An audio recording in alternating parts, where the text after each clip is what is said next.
Bonjour à tous.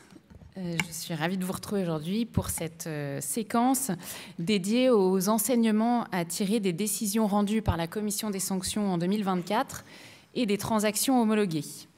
C'est avec grand plaisir que j'accueille la présidente de la Commission des sanctions, Valérie Michel Msalem, également conseillère à la Chambre commerciale de la Cour de cassation. Nous avons également le plaisir d'accueillir Maxence Delorme, directeur des affaires juridiques de l'AMF, ainsi que Philippe Sourla, secrétaire général adjoint et en charge de la gestion d'actifs. Alors pour commencer, Valérie Michel Msalem, pouvez-vous nous faire part du bilan de la Commission des sanctions concernant les décisions rendues en matière de contrôle des prestataires de services d'investissement et des sociétés de gestion? Bonjour à toutes et tous. Eh bien, au cours de l'année 2024, la Commission des sanctions a rendu 12 décisions par lesquelles elle a sanctionné 46 personnes et prononcé des sanctions pécuniaires pour des montants allant de 10 000 à 7 millions d'euros. Le montant total s'élève à 26 millions d'euros. 3 de ces décisions ont été rendues à l'égard de sociétés de gestion et de prestataires de services d'investissement. Elles ont prononcé un montant total de 6 215 000 euros et 8 sanctions disciplinaires, dont 3 avertissements à l'encontre de 2 sociétés de gestion et ses dirigeants, 2 blâmes à l'encontre de 2 sociétés de gestion et une interdiction d'exercer pendant 2 ans à l'encontre du dirigeant d'une société de gestion. Alors, je précise qu'un certain nombre de ces décisions font l'objet de recours et qu'elles ne sont pour l'instant pas définitives et pourraient évoluer au cours de l'année. Merci beaucoup. Maxence, qu'en est-il du bilan des accords homologués en 2024 ? Bonjour à toutes et à tous. L'activité relative aux transactions a été très soutenue en 2024, puisque 12 accords ont été homologués au cours de cette année, puis publiés. Ils sont tous en ligne sur notre site Internet. Ces 12 accords ont été conclus avec 3 personnes physiques et 9 personnes morales et ont donné lieu au paiement au Trésor public d'un montant total de près de 2,4 millions d'euros, ce qui est un chiffre important en comparaison avec les années précédentes. J'insiste en effet sur ces chiffres car ils sont particulièrement significatifs tant en nombre qu'en montant. Nous comptons habituellement une petite dizaine de transactions chaque année et donc nous avons là une année particulièrement intense. S'agissant de la nature de ces accords, 3/4 d'entre eux résultaient de contrôle, tandis qu'un quart seulement provenait d'enquête. Donc 9 accords faisaient suite au contrôle de professionnels et donc du respect de leurs obligations professionnelles. Ces 9 dossiers de contrôle impliquaient 3 sociétés de gestion, 3 conseillers en investissement financier et 3 psys pour des problématiques variées. Nous allons y revenir dans quelques instants. Ce constat illustre bien qu'aujourd'hui, la procédure de composition administrative est utilisée à l'égard de l'ensemble des acteurs régulés par l'AMF. Je rappelle, mais c'est un élément dont vous avez tous conscience, mais je pense utile de le dire chaque année, c'est que la procédure de transaction, la procédure de composition administrative est une alternative à la procédure de sanction. Les transactions conclues ne constituent ni une reconnaissance de culpabilité, ni une sanction. Et par ailleurs, cette procédure ne donne pas lieu à une séance publique de la commission des sanctions. Alors, les décisions de sanction et les compositions administratives homologuées ont concerné de nombreuses thématiques et plusieurs secteurs d'activité. Nous avons fait le choix ce matin de nous concentrer sur 3 thématiques: l'échange automatique d'informations, le traitement des réclamations et la catégorisation des clients. Et sur un secteur d'activité, l'immobilier. Nous examinerons, concernant ce secteur immobilier, les enjeux liés à la commercialisation, à la valorisation des actifs et au conflit d'intérêts. Et si le temps nous le permet, nous aborderons une 4e thématique, celle des moyens humains et techniques. Alors, arrêtons-nous dans un premier temps sur l'échange automatique d'informations. Valérie Michel Msalem, comment cette thématique s'est présentée dans les affaires que vous avez examinées ? Alors, l'échange automatique d'informations est un dispositif clé contre l'évasion fiscale Et la commission des sanctions s'est prononcée sur un manquement relatif aux obligations qui en découlent par une décision du 11 juillet 2024. Dans cette affaire, la procédure de lutte contre le blanchiment et le financement du terrorisme de la société de gestion ne précisait ni les conditions ni les modalités d'application des mesures de vigilance complémentaires concernant les opérations de rapatriement des fonds en provenance de l'étranger. En particulier, elle ne mentionnait pas les modalités d'échange automatique d'informations avec l'administration fiscale lors du rapatriement de ces fonds. La Commission a donc estimé que la société n'avait pas respecté son obligation de mettre en place des procédures internes adéquates, notamment concernant les mesures de vigilance à appliquer lors du rapatriement de fonds étrangers. Alors Philippe, je me tourne vers vous. Quels enseignements peut-on en tirer ? Alors, tout d'abord, il s'agit de la première décision portant sur ce corpus réglementaire. Alors, corpus réglementaire qui n'est désormais plus si nouveau. Nous vous en parlons régulièrement lors de ces journées. Et voilà, d'autant plus que nous avons le sentiment au sein des équipes de suivi que ce corpus est encore insuffisamment connu de la part des sociétés de gestion de portefeuille. Donc, comme je l'ai évoqué ce matin, les actions de suivi vont s'intensifier sur ces thématiques. Et comme nous l'avons fait par le passé pour la LCBFT, nous intégrons de plus en plus fréquemment cette thématique aux nouveaux contrôles classiques qui portent sur d'autres thématiques. Et voilà, pour finir, je rappelle également qu'en cas de manquement, les sociétés de gestion sont passibles également d'amendes administratives de la part de la Direction générale des finances publiques. Alors venons-en désormais à la deuxième thématique sur le traitement des réclamations. La décision du 11 juillet que vous venez d'évoquer rappelle avec force l'obligation pour les sociétés de gestion de mettre en place un dispositif de traitement des réclamations pleinement opérationnel. Comment cette décision aborde-t-elle concrètement les exigences en matière de traitement des réclamations ? Alors, dans cette décision, plusieurs défaillances avaient été relevées. Et en particulier, la société de gestion ne tenait pas ses registres à jour de manière complète et ne répondait pas systématiquement aux réclamations de façon formalisée et traçable. La Commission a en particulier relevé que plusieurs clients n'avaient pas été informés des voies de recours possibles et qu'aucun dysfonctionnement n'avait été signalé. Une procédure existait, mais la société n'avait pas respecté les délais de paiement, les délais de traitement, des réclamations et n'avait pas assuré un suivi adéquat. La Commission a donc estimé que la société de gestion n'était pas en mesure d'identifier et de traiter efficacement les réclamations reçues, ni de garantir un suivi à jour et adapté, et de ce fait que la procédure mise en place ne permettait pas d'assurer un traitement correct des réclamations des investisseurs. Alors, dans cette décision, la société a également été sanctionnée au titre du caractère lacunaire et non opérationnel de son contrôle de second niveau ? Oui, tout à fait. Les plans de contrôle interne prévoyaient un contrôle des réclamations au moins annuellement. Pourtant, aucune preuve d'un contrôle permanent n'avait été fournie, ce qui avait directement affecté le suivi et la gestion des réclamations. Cette décision rappelle l'importance de la traçabilité des diligences effectuées. Il ne suffit pas de mettre en place des procédures, il faut bien évidemment les mettre en œuvre ensuite et pouvoir démontrer cette mise en œuvre, ce qui implique d'en garder la trace. Alors Philippe, quels sont les enseignements opérationnels à en tirer pour les professionnels présents ? Alors, le traitement réglementaire des réclamations constitue des obligations importantes, dont effectivement la traçabilité doit absolument être assurée. Alors, le mécontentement des clients est souvent visible. On peut le voir parfois sur les réseaux sociaux de plus en plus. L'AMF peut parfois être contacté directement par ces mêmes clients en parallèle d'une réclamation. Et on trouve parfois trace de règlements amiables de ces réclamations dans la comptabilité des sociétés.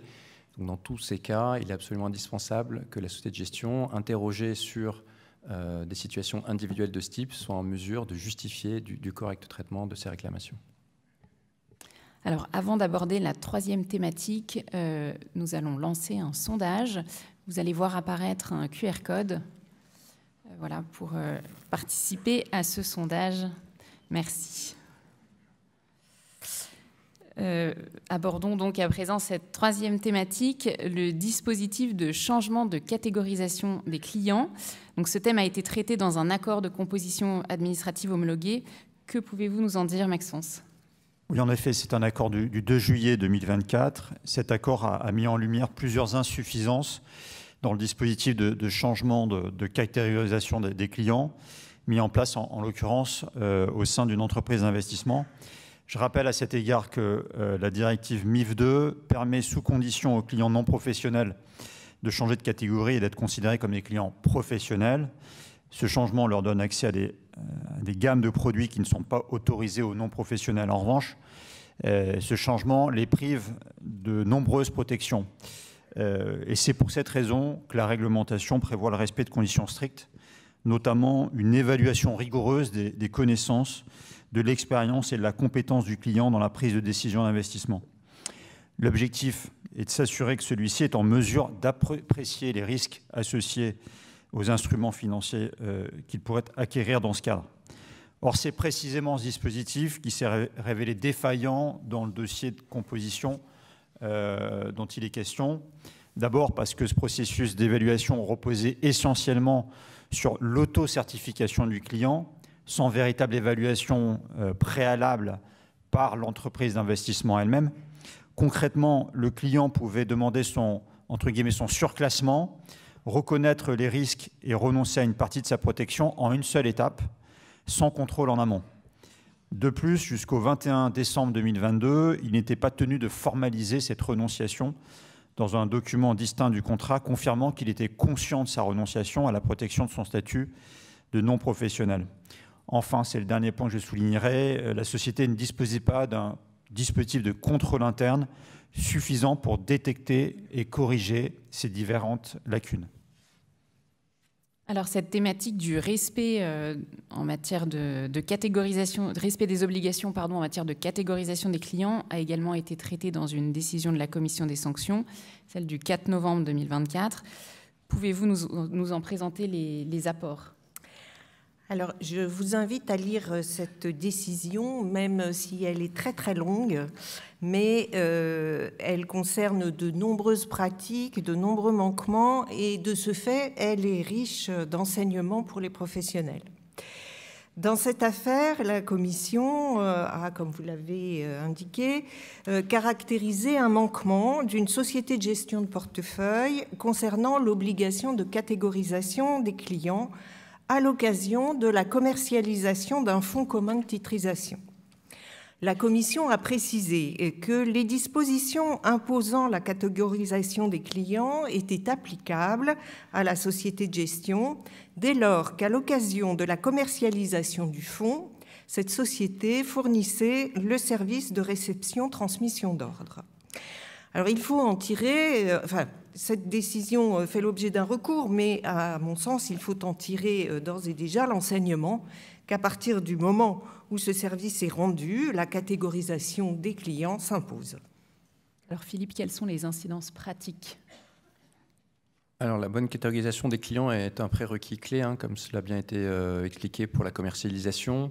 Peut-être simplement rajouter qu'au fil des années, dans les dossiers de commercialisation les plus délicats et les plus sensibles et les plus graves, pour le dire de cette façon, nous avons régulièrement trouvé des problématiques de catégorisation de clients. Donc voilà, du point de vue du suivi, c'est souvent un signal d'alerte assez fort quand nous rencontrons ce type de problème. Donc je pense que ça va être un point de vigilance important pour les responsables de conformité. Alors, je vous propose désormais d'en venir à notre focus sur le secteur immobilier, qui a fait l'objet de plusieurs décisions et accords cette année. Nous vous proposons d'examiner les enjeux liés à la commercialisation, à la valorisation des actifs et au conflit d'intérêts. Alors, Valérie Michel Msalem, quels sont les apports des décisions rendues sur la commercialisation des actifs immobiliers ? Alors sur ce point, je voudrais évoquer une décision du 12 septembre 2024 qui concerne une société de gestion spécialisée notamment dans la gestion collective de fonds détenant des actifs immobiliers. Cette société de gestion ne disposait pas d'une procédure écrite concernant l'élaboration de la documentation commerciale des fonds. Elle faisait valoir qu'elle disposait d'un processus interne, Mais ce simple processus, qui n'était pas formalisé, a été considéré comme insuffisant par la commission des sanctions, puisque l'exigence réglementaire impose de justifier d'une procédure écrite. Alors, cette thématique de la commercialisation d'actifs immobiliers a également été abordée dans un accord de composition administrative, celui conclu le 27 mars 2024. Quels enseignements tirer de cette transaction, Maxence ? Oui, alors c'est un accord qui a été conclu avec une SGP qui gérait des SCPI. Et de la même manière que la décision qui vient d'être évoquée, cet accord rappelle l'importance pour les sociétés de gestion de disposer de procédures écrites et formalisées qui encadrent l'élaboration des documents commerciaux et réglementaires. En particulier, dans cette affaire, le collège reprochait notamment l'absence de procédures dédiées, appropriées et opérationnelles pour la création, la validation et le contrôle des documents commerciaux concernés. Alors, si on examine plus précisément la décision qui vient d'être évoquée du 12 septembre et l'accord qui vient également d'être évoqué du 27 mars, on observe qu'il porte également sur l'exigence de fournir aux investisseurs une information claire, exacte et non trompeuse. Valérie Michel Msalem, pourriez-vous nous en dire un peu plus ? C'est un point très important. Dans cette décision, la commission des sanctions a rappelé que l'information des investisseurs doit être claire, complète, exacte et compréhensible et qu'elle doit inclure des mentions relatives aux risques. Elle a également précisé que l'information concernant les avantages et les risques des sociétés civiles de placement immobilier ne doit pas être déséquilibrée, ce qui a récemment été rappelé par l'AMF. Elle a ajouté que l'existence d'une information claire, exacte et non trompeuse implique que les données relatives à la performance soient accompagnées d'explications et de références permettant aux investisseurs de les comprendre. Et ainsi, les documents d'une société de gestion présentant des informations sur les performances passées d'un instrument financier doivent être accompagnés d'une présentation de l'indicateur de performance choisi. Alors, pouvez-vous nous donner un exemple concret d'un manquement à cette obligation de fournir une information claire, exacte et non trompeuse ? Dans cette affaire, la Commission a relevé que la société de gestion n'avait pas mis en perspective le rendement annoncé d'un actif acquis par un autre FIA avec la performance globale de ce fonds. Elle n'avait pas précisé non plus que ce rendement n'était pas garanti. Par conséquent, la Commission a estimé que l'information fournie n'était pas claire, exacte et non trompeuse. Et de plus, ces fonds étant ouverts à une clientèle à la fois professionnelle et non professionnelle, la société de gestion avait l'obligation de veiller à ce que tous les investisseurs, quelle que soit leur qualité, soient correctement informés sur ces points. Merci. Maxence, la communication d'informations peu claires, inexactes ou trompeuses a également été abordée dans l'un des accords homologués en 2024, celui du 27 mars 2024. Que pouvez-vous nous en dire ? Oui, en effet, dans cet accord, l'information qui avait été communiquée aux clients avait fait l'objet de plusieurs critiques de la part donc, du collège de l'AMF. Il était reproché, entre autres, à cette société de gestion de ne pas avoir indiqué les facteurs de risque associés aux performances dans les rapports annuels, notamment des SCPI qui étaient sous gestion. Il lui était également reproché d'avoir indiqué les risques de façon moins apparente que les performances du fonds. Le taux de distribution annuel des fonds était par ailleurs présenté de manière centrale sur son site internet, sans mention préalable et évidente du taux de rendement interne. Alors cet accord très riche aborde également la question de la valorisation des actifs immobiliers des fonds gérés. Que faut-il en retenir ? Oui, c'est vrai que c'est un sujet important, c'est un sujet d'actualité. C'est d'ailleurs un thème que nous avions déjà abordé l'année dernière à ce même micro. On sait que la question de la valorisation des actifs détenus par les fonds de société de gestion, notamment immobilier, est essentiel pour garantir transparence et confiance des investisseurs. Une évaluation rigoureuse assure en effet une répartition équitable des performances et des risques entre les souscripteurs. elle doit refléter fidèlement la réalité du marché pour éviter toute distorsion et prévenir les risques de mauvaises évaluations. À cet égard, faire appel à un évaluateur indépendant renforce la crédibilité des valorisations et réduit les conflits d'intérêts potentiels. C'est un des sujets que met en exergue la transaction du 27 mars 2024. Dans cet accord, la poursuite reprochait à la société de gestion de n'avoir ni clairement identifié l'entité en charge de la fonction d'évaluateur indépendant dans son corps procédural, ni mis en place de procédures dédiées à cet égard. De procédures dédiées, mais aussi appropriées et opérationnelles, qui auraient détaillé les méthodes d'évaluation des actifs immobiliers. De plus, le Collège a relevé qu'aucune garantie d'indépendance du comité de valorisation n'avait été apportée dans le cadre de ce dossier. Enfin, cet accord permet de rappeler que le contrôle de second niveau et le contrôle périodique doivent couvrir le thème de l'évaluation des actifs immobiliers. Alors Valérie Michel Messalem, je me tourne vers vous car la décision du 11 juillet 2024 concernait aussi l'évaluation d'actifs immobiliers. C'est exact. Là encore, les manquements portaient sur le dispositif procédural. La Commission a rappelé que la société de gestion avait l'obligation de mettre en œuvre et de maintenir opérationnelle une procédure de valorisation qui doit permettre pour chaque fonds géré un processus d'évaluation solide, transparent, complet et dûment documenté. Dans cette affaire, la société de gestion disposait bien d'une procédure de valorisation de ses actifs. Cette procédure prévoyait l'intervention d'un expert immobilier externe auquel un certain nombre de documents devaient être transmis. Or, le contrôle avait mis en évidence que l'ensemble des documents n'avaient pas été adressés à cet expert et la Commission a donc considéré que la procédure n'était pas opérationnelle puisque, d'une part, elle n'était pas mise en œuvre et, d'autre part, elle ne permettait pas à l'expert de remplir correctement sa mission. La Commission a donc considéré que le grief était caractérisé. La procédure de valorisation prévoyait également la réunion d'un comité de valorisation pour analyser les travaux des experts, examiner la cohérence des données, la permanence des méthodes et valider différentes valeurs. Elle prévoyait que ces travaux devaient être consignés dans un procès-verbal. Or, les procès-verbaux n'avaient pas été systématiquement rédigés et ceux qui l'avaient été étaient assez lacunaires.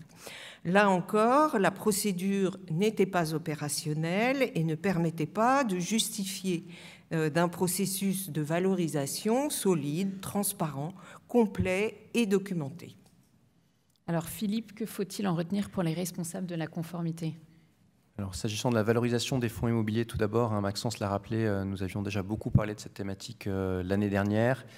Les conditions de marché du secteur de l'immobilier commercial restent très compliquées, avec des transactions qui restent assez peu nombreuses. Donc c'est certainement un sujet sur lequel les responsables de la conformité devraient continuer à se pencher très attentivement en 2025, d'autant plus que nous devrions lancer quelques contrôles sur cette thématique encore cette année.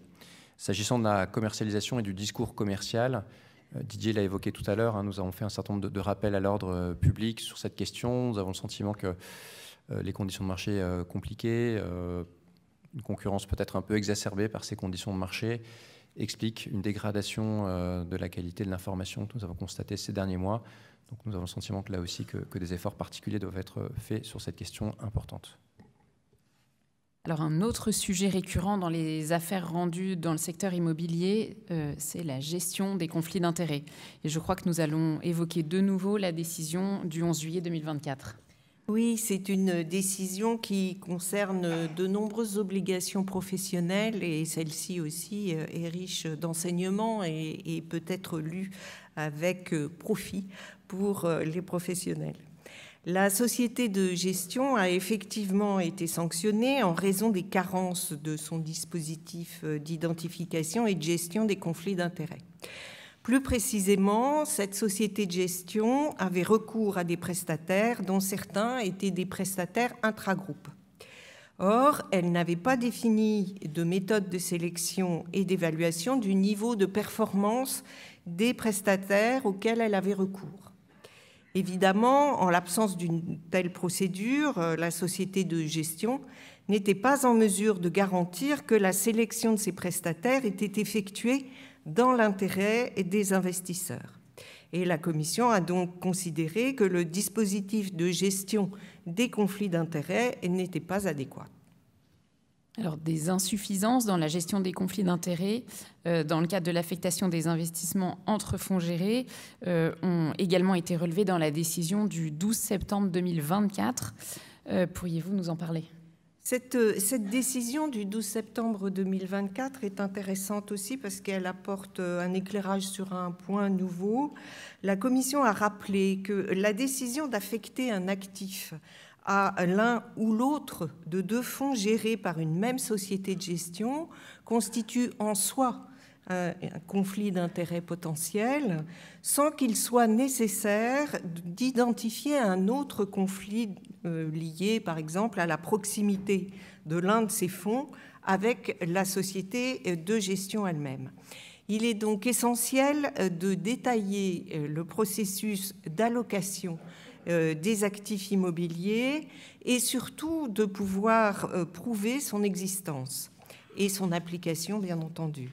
Les décisions doivent être justifiées par des critères prédéfinis par la société de gestion. Alors, Philippe, quelles recommandations peut-on en déduire pour les professionnels ?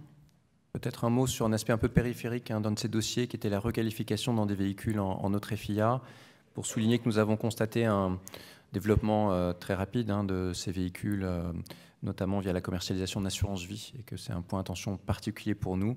Et donc, il nous semble à l'évidence tout à fait essentiel que ces véhicules soient pleinement intégrés au dispositif de prévention des conflits d'intérêts des sociétés de gestion de portefeuille, comme tous les autres véhicules. Et j'ai presque envie de dire, dans les conditions de marché actuelles, peut-être même parfois un peu plus, puisque ce sont des objets sur lesquels nous avons eu pas mal de discussions et de problématiques ces derniers temps. Je vous remercie pour ce focus sur le secteur immobilier. Maxence, nous avons parlé à l'instant de la problématique de l'allocation des actifs, et c'est justement au sujet de l'allocation d'actifs qu'a été conclu le 28 février 2024 le premier accord de composition administrative portant sur des manquements de traçabilité de la notation ESG de deux actifs. Pourriez-vous nous présenter cet accord et ses implications ? Oui, il vient d'être rappelé l'importance pour une société de gestion de s'assurer de l'existence et du respect des procédures d'allocation des actifs immobiliers entre les fonds. À cet égard, vous le savez, l'allocation d'actifs ne se limite plus aux critères de rendement, de risque et de liquidité. Elle intègre aussi désormais la durabilité. Je n'insisterai pas sur ce point qui est abondamment commenté depuis l'arrivée de récentes réglementations. Je pense notamment au règlement SFDR, la taxonomie verte de l'Union européenne, aux exigences de reporting extra-financier. Les critères ESG sont devenus des éléments structurels des décisions de gestion. Ils influencent directement la sélection des actifs, la gestion des risques et la valorisation des portefeuilles. Alors, j'en viens à la transaction de février 2024. Puisque les critères ESG font désormais partie intégrante des règles d'investissement et influencent directement l'allocation des actifs dans les fonds, il devient indispensable d'assurer leur traçabilité. En effet, la réglementation impose aux investisseurs et gestionnaires d'actifs de pouvoir justifier, vérifier et auditer les scores ESG attribués à chaque actif. C'est ce qui était précisément défaillant dans le dossier qui a donné lieu à cette composition administrative. En pratique, à l'occasion d'un investissement important, la société ne s'était pas assurée de la traçabilité des scores ESG attribués à l'actif en question, ni de la traçabilité des due diligence permettant de justifier de l'éligibilité de l'actif à l'OPCI qui avait vocation à accueillir cet actif.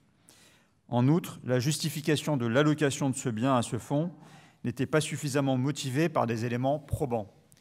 Sur un deuxième actif, la société n'était pas en mesure de justifier par des éléments probants la réévaluation à la hausse qui avait été effectuée du score ESG de cet actif, le rendant ainsi éligibles à l'OPCI devant le recevoir.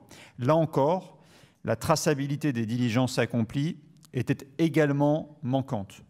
Au terme de l'accord, la société de gestion s'est donc engagée notamment à conserver et à archiver les éléments probants datés justifiant la note ESG attribuée aux actifs alloués à un fonds ISR, à attester des diligences permettant de justifier de l'éligibilité de l'actif à ce fonds ISR, à justifier la répartition de l'actif entre plusieurs fonds, le cas échéant.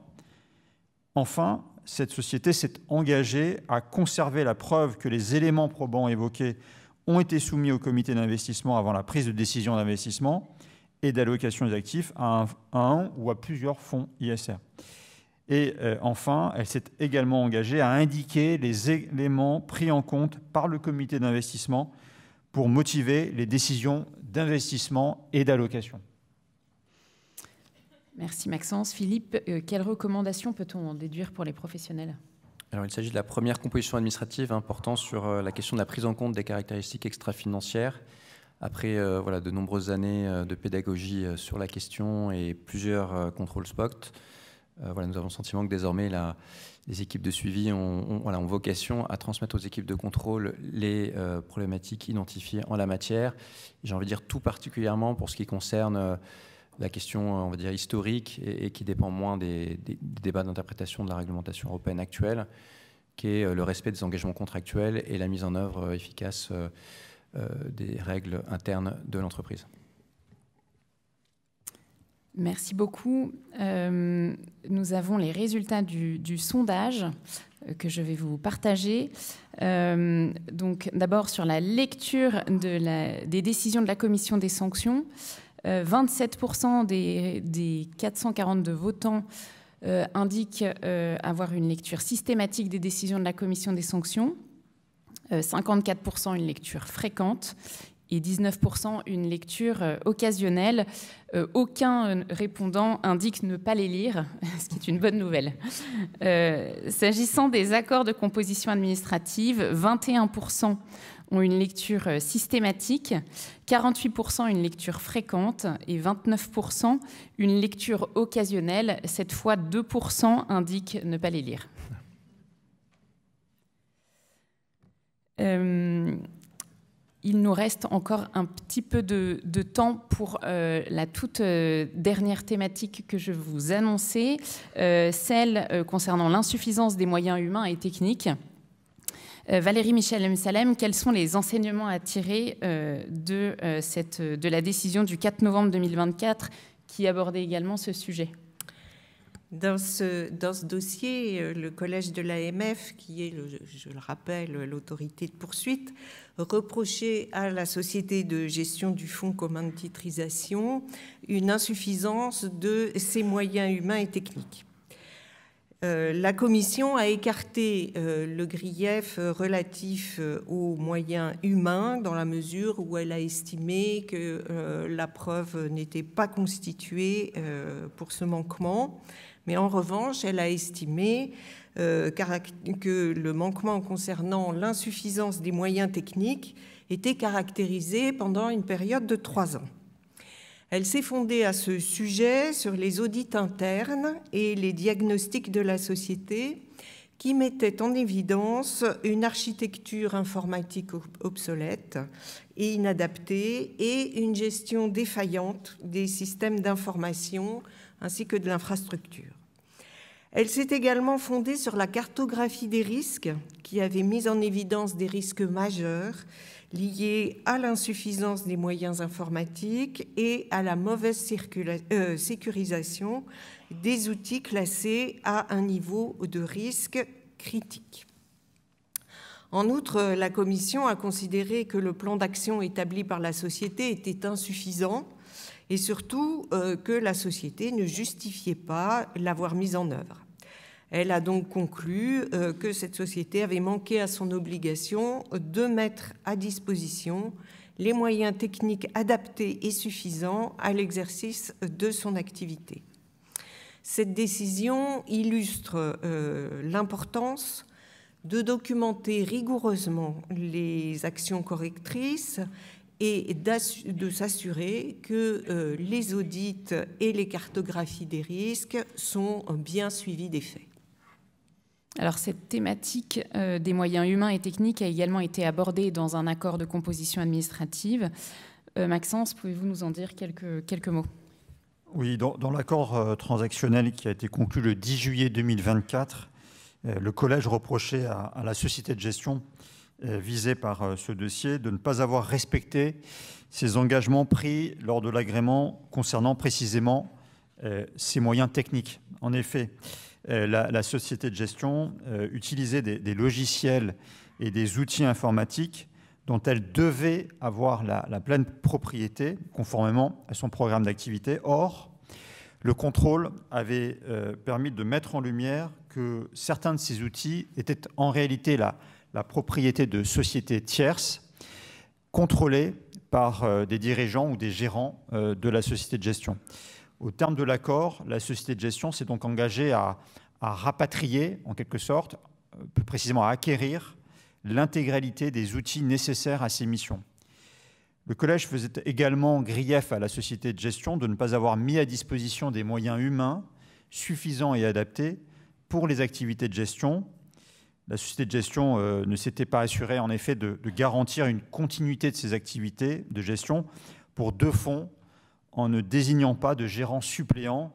Je rappelle à cet égard qu'en matière de gestion de fonds, quelle que soit d'ailleurs leur nature, que ce soit de l'immobilier, des dérivés ou autres, la désignation d'un dirigeant en backup est indispensable. C'est un enjeu clé, tant pour la qualité de gestion que pour la continuité du fonds en cas de congé, de maladie ou de départ imprévu du gérant en poste.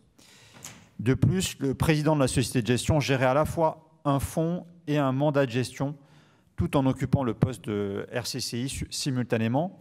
On le sait, le cumul de fonctions est autorisé dans certains cas, notamment dans les petites structures, où il est classique de voir un dirigeant être également RCCI. En revanche, la situation dans laquelle un gérant occupe également la fonction de RCCI est à l'évidence problématique. Cela revient à ce que le gérant se contrôle lui-même. Le maintien d'une fonction permanente et efficace de vérification de la conformité, sans implication dans l'exercice des activités contrôlées et indépendantes, n'était donc pas assuré dans le cadre de ce dossier. Au terme de l'accord, la société de gestion s'est donc engagée à garantir une fonction permanente et efficace de vérification de la conformité qui soit indépendante des fonctions opérationnelles, en veillant à ce qu'elle ne s'implique pas dans l'exercice des activités contrôlées. Alors Philippe, quels enseignements concrets peut-on en tirer ? Alors peut-être très rapidement rappeler que les attendus réglementaires sur les moyens humains et techniques ont fait l'objet de multiples discussions de place pour être calibrés au plus juste. Par ailleurs, dans le cadre du processus d'agrément, une discussion spécifique au contexte et à l'activité de l'acteur est engagée. Donc de notre point de vue, en tout cas du point de vue des services, voilà, les attentes qui sont fixées constituent bien un plancher minimum qui doit être respecté à tout moment. Et voilà, dans l'éventualité où la société ne serait pas en mesure de le faire, les services de l'AMF doivent en être informés. Une discussion doit s'engager à ce sujet. Merci beaucoup. Il me reste à vous remercier tous les trois. Merci infiniment.